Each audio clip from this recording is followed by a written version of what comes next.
అనేక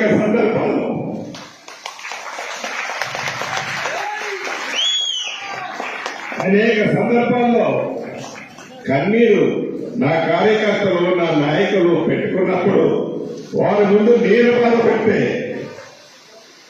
వారు బాధపడతారని దిగమింగుకొని ఒంటరిగా ఉన్నప్పుడు ఆ కన్నీరు కాచుకునేవాడిని. ఆ కష్టం ఒట్టిగా పోలే.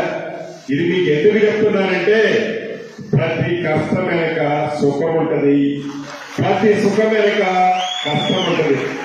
పుడతా ఎవడు లక్షాధికారి కాడు, పుడతా పదవులతో ఏ ఒక్కడు పుట్టడు.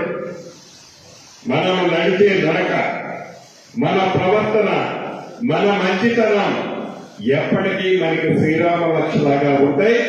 దాన్ని మీరందరూ మనసులో పెట్టుకొని కష్టం వచ్చినప్పుడు దిగమిగుకుందాం, సుఖం వచ్చినప్పుడు ఈ రోజు నేను రాష్ట్రంలో ఒక ప్రధానమైన మంత్రిలో చాలా ఉన్నతమైన స్థానంలో ఉన్నా.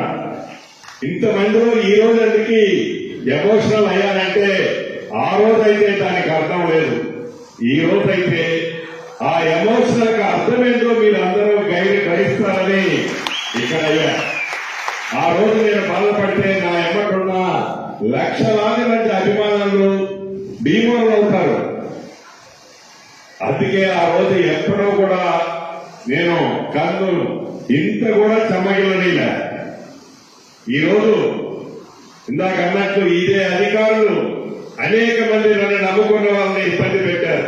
అక్కడ దాకా ఎందుకు, ఇదే కిరణ్ తమ్ముడు సత్తుపల్లిలో మిత్రులతో ఏదో నిరుద్యోగ యువతతో ఒక మంచి మీటింగ్ పెడితే ఆ మీటింగ్ లో ఆనాడున్న అధికారులు వాళ్లే ఇప్పుడున్నారు.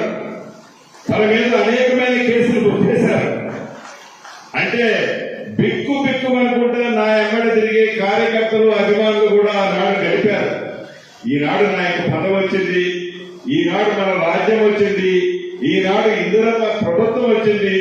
ఇందిరమ్మ ప్రభుత్వంలో స్వేచ్ఛమైన గాలి పీల్చుకుంటున్నాం. స్వేచ్ఛగా మనందరం, అరాచకత్వం ఉండదు, మనసులను నొప్పించేది ఉండదు, మంచి పరిపాలన, స్వేచ్ఛ.